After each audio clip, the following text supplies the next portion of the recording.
Hi everyone, I'm Dani Walker. You're watching Pageant Access, and today's episode is the 2016 Miss USA recap.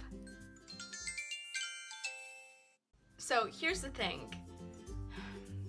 I'm happy, I'm a little bit sad about some of the things that I saw on stage. First of all, let's talk about the girls that stood out during intros. Loved Arkansas, Colorado, Connecticut, DC, Georgia, Hawaii, Idaho, Indiana, Massachusetts, Michigan, Montana, New York, North Carolina, Oklahoma, Texas, Virginia, and Wisconsin. So if you're rooting for any of them, yay! A couple of them, I think the hair and makeup could have been a little bit better. I'm not gonna pinpoint who those are. I don't think it matters at this point because some of them did do better in the actual preliminary competitions. Like I said, those were the girls that first opening number kind of caught my eye. I know that's a lot of girls, but we're gonna narrow it down. For swimsuit, another quick, let's go through this quickly. My favorites for swimsuit so far were DC, Hawaii, Indiana, Kentucky, Michigan, North Carolina, Oklahoma, Texas, Virginia, Wisconsin, and Miss 52. Way to go, Alex. She really actually stood out to me overall. We're going to talk about that in a minute. I thought that overall everybody's bodies were really amazing this year, which makes the swimsuit competition all the more harder because if everybody has a really great swimsuit body coming out on stage, then you're really going to get a little more specific and really focus on their walk or their confidence, which you should be looking at anyways. But I think that it kind of makes you scrutinize things a little bit more. You're like, okay, super hot girl, super hot body, let's move on to something else beyond really just that physical aspect. One of the girls that really stood out to me for swim was DC, especially after she did her walk, and when they came out for the final walk, her poise, her confidence, everything that was happening during that final lineup for me for DC really made her stand out above and beyond the other contestants. Kentucky, I was really surprised. I think that Kyle is such a beautiful girl, and I think that in the weeks leading up, she wasn't standing out so much in comparison to the other contestants, but I loved her confidence on stage. She is a younger contestant, but now to me it's really clear why she won that state pageant, because of her stage presence. It was really, really great. By the way, she is a former NAM title holder as well, so it's not really surprising to me that she's doing well in this competition. Oklahoma did not disappoint. To me, Taylor really just shined on stage, and that's what I expect from Taylor when I see her compete anyways, but I was really happy that I felt like she was very on for the swimsuit competition. A couple other of my favorites this time was Texas. I thought Texas looked really great on stage. Only thing is, I kind of wish that she was spray tanned.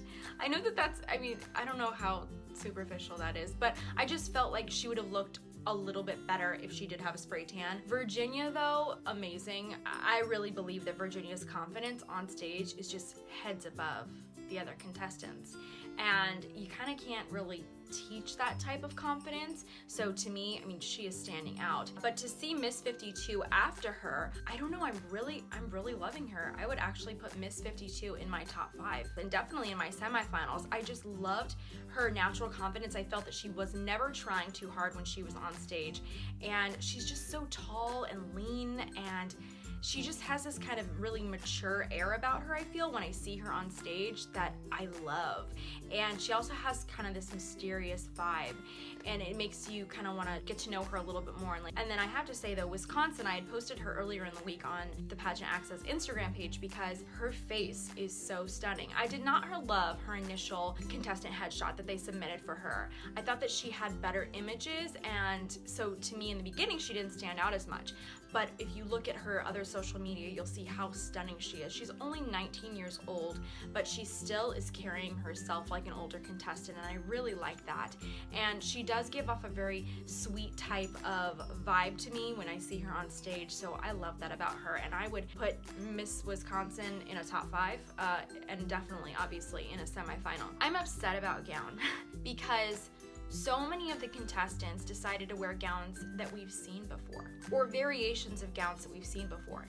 I look at a gown and I'm like, okay, that was Miss Georgia's gown last year, or that was Melanie Mitchell's gown that was first runner-up Teen USA. And for pageant audiences, I just think it's kind of disappointing when a girl chooses a gown that we've seen before, regardless of if it's in a different color or if it's inspired or has some kind of similar detail or styling as a previous title holder, especially especially if that title holder was a former Miss USA or was another big title holder. So I get really disappointed when I see the same gowns being recycled in new ways. And my take on it too is, if the gown didn't win in the first place, there's a reason for it, and it's probably not going to win the next time somebody wears it.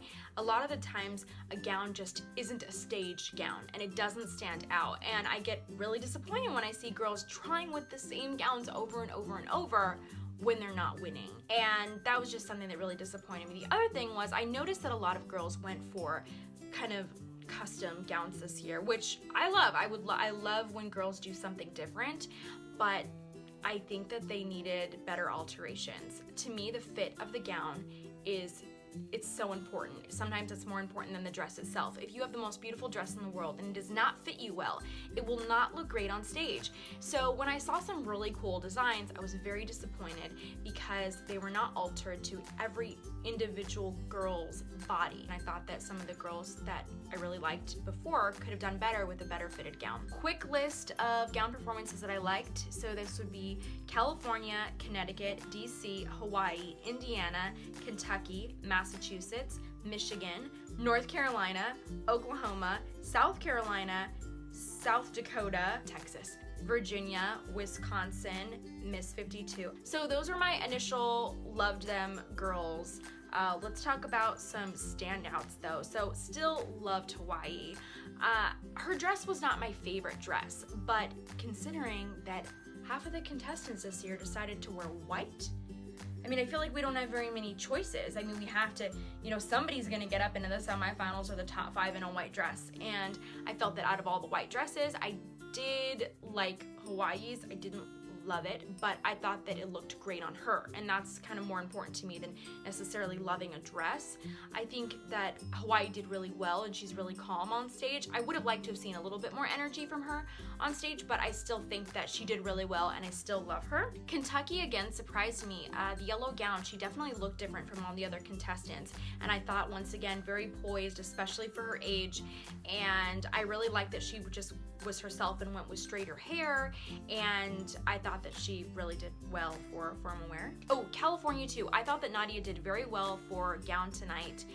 The only thing I didn't like is that they went with a dress that was very similar to the dress that she wore at state. The extra low dropped armholes reminded me of Miss Dominican Republic's gown that she wore for finals for Miss Universe. I think it's interesting that last year for California they put Natasha in a yellow gown that I thought wasn't the best shade of yellow for her skin tone, and I feel the same way about Nadia this year. Yes, she's different and she was in orange, and that's great, but I felt like that shade of orange didn't quite stand out on her. Maybe it looked better in person. I just thought that the shade of orange could have been a little bit better, and I don't know, maybe a little bit more creative with the dress and not going with something that she wore for the state competition. And that's another thing, a lot of girls this year decided to wear the same dress that they wore to state, but in a different color. And I sort of get that because the dress has already been judged, it stood out, and clearly it worked for you, so maybe it's gonna work again. But I always think, it is a different set of judges. It is a different stage, and it's a different set of girls. The quality level of girls that you're competing with at USA is gonna be a lot higher than your average group of contestants at a state pageant. So I think you also have to take that into consideration, and I think that most of the time a dress that's worn at a state competition is not really going to cut it at a national competition. So that's another thing that I was a little bit sad about, is a lot of the girls were wearing a dress that was almost exactly like what we saw at their state pageant. And it's Miss USA. This is a once-in-a-lifetime opportunity. I want to see something really different on stage. Massachusetts, super confident girl. That's one thing. I felt like she was definitely the pageant girl out of all the contestants. I could see her at a million different pageants and still doing really well because she was definitely like pageant girl. One thing I was not a fan of this year, trend-wise for these gowns, was all of the gowns with these vertical lines. And I think that vertical lines can be really great because they can really lengthen you. And I think that the right way to do those vertical lines was how Paulina, Miss Universe, did her vertical lines on her gown, because they had the lines which does elongate and lengthen, but the focus of the dress was not on the lines. So even though you could see it as a detail if you really looked at the dress on Paulina's dress, it wasn't the main focus of the gown. You're still looking at the girl. So when I saw all of these dresses with these really harsh lines, it kind of disappointed me because I thought that they were harsh, as I said, and I thought that the focus was on these lines versus on the girl, and I think that the focus should always be on the contestant. One of my favorite gowns of the night was South Carolina's. She is so facially beautiful. She did well in swimsuit. I can't even say enough how gorgeous she is. I love that she wore her hair back. Her gown clearly was some type of custom creation. I forget which designer it is that makes a gown. Maybe Zuhair Murad makes a similar one. I can't remember, but her gown, whether it was designed by the actual designer or it was a custom gown, it actually fit her well. It was different. She was the only girl in her lineup that wore black. Definitely made her stand out. And another thing is she wore a ponytail and showed her entire face, which she can do because it's so beautiful. And I think that if you can wear a ponytail in a pageant, if you're that facially beautiful, then it only kind of earns you points because you don't need to hide behind big hair or anything like that. You're pretty enough as it is. Also love South Dakota. I feel like South Dakota, her gown, the white dress with the blue kind of ombre at the bottom, the cape, the loosely styled hair, the blue earrings, everything she did for me style-wise was so unique to her, but she also looked gorgeous. And that's what I really hope to see more of in pageants, is not this idea of choosing a pageant gown, but choosing something that actually looks really great on you. And that gown, I've posted the designer before too on Pageant Access. I believe it's Tony Ward Couture. I will double check on that. But it's a beautiful couture designer that she wore, and I'm a fan of that dress that she wore, and just the overall styling. Virginia, yes. Virginia, once again, confidence-wise, stood out. That girl could have walked on stage in a flour sack and she would have just killed it. It was just, she knows that she's good. She just looks like she has it in the bag, that girl, when I see that.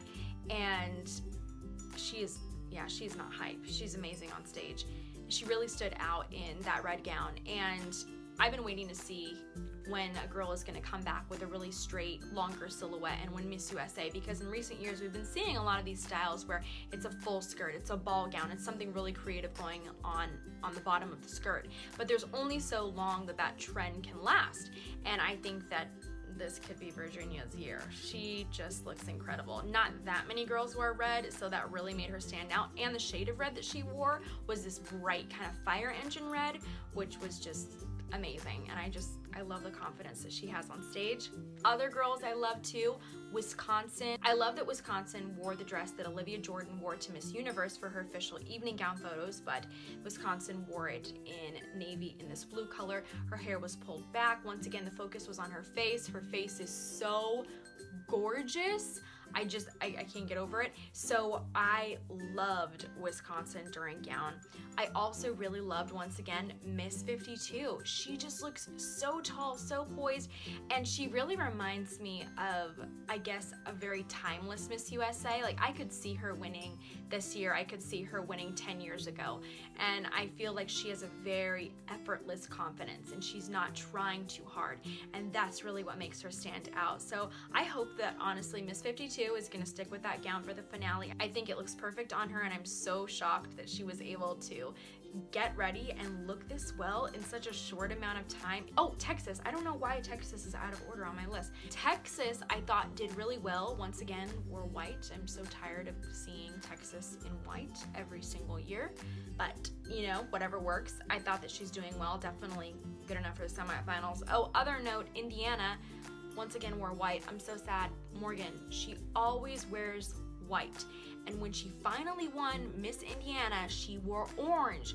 So I was hoping that she would kind of take that as a sign to wear color to Miss USA. So I'm so sad that she wore white because everybody wore white. Those are my favorites. Those are the girls that I loved. That's what I think about tonight's preliminaries. I want to know your guys' favorites. Please leave those in the comments below. Regardless of who your favorites are, we don't need to put down any of the contestants. This should all be really positive for them.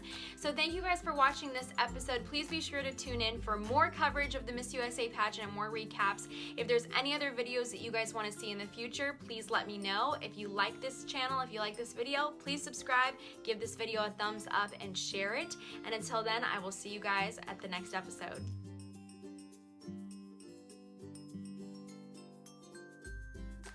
I'm your girl. I got you. It's the worst thing you could say. If you're trying to not look impressive. If you're trying to look average, when she found out that your mom threw away all your projects, Well, she was they weren't so that hurt. great. She was like, oh my gosh, I would have kept them. I did a really great elephant teapot though. Like it was great. Yeah, it was Like, great. It was and my it's masterpiece. gone. That was your moment. Why would I write MC? What could MC stand for? Yay! He did it. Studio audience! Woo! I gotta be the filler of claps. I gotta fill the claps in.